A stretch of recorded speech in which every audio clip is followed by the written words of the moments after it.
Okay, so the next thing we want to know is what happens when we are factoring a quadratic. What happens when we're factoring a quadratic and the quadratic has a leading coefficient other than 1, right?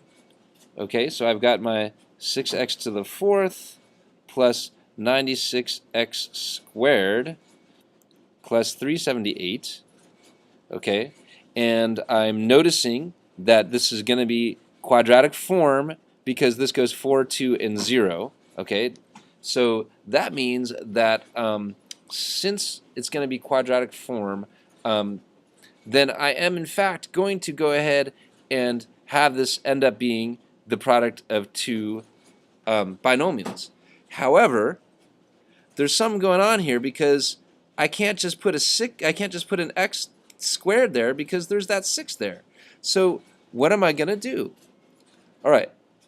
So the first thing to remember is that before you do anything, let's find out whether there is, in this entire thing, whether I can factor the greatest common factor out of this whole trinomial. Is there a factor I can factor out of the whole trinomial? As a matter of fact, I'm going to try the number 6. Okay? Obviously, 6 divided by 6 is 1, so obviously that works. But let's see. 96. Does 96 divide by 6? 6 goes into 9 one time, minus 6. That's going to be 3. Bring down the 6. 6 goes into 36 6 times. It's 16. 6 times 36 is 36, and I subtract and I get a 0, so there's no remainder. So yeah, so I can factor 6 out of 96. What about 378? 378. I bet I can.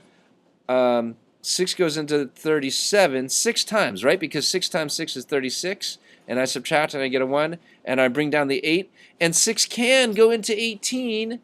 It goes in 3 times, right? 3 times 6 is 18. I subtract 18, and I get 0 again. So the answer is yes. The greatest common factor is going to be 6. So I'm going to take the 6 out, and I'm going to end up with x to the 4th plus, looks like 16x squared, okay, plus, and it looks like 63. Okay. So now I'm gonna hold on to the 6 over here. The 6 doesn't go anywhere right now.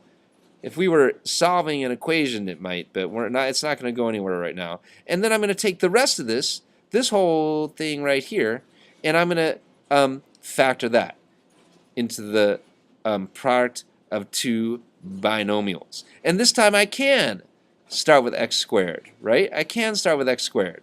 And I know that since this is a plus and this is a plus, this will be a plus and this will be a plus, right?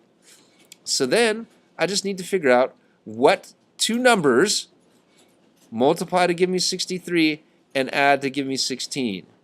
And I bet I know what it is, right? Because 63 is 7 times 9, and 9 plus 7 is 16. So I've got x squared plus 7 times x squared plus 9.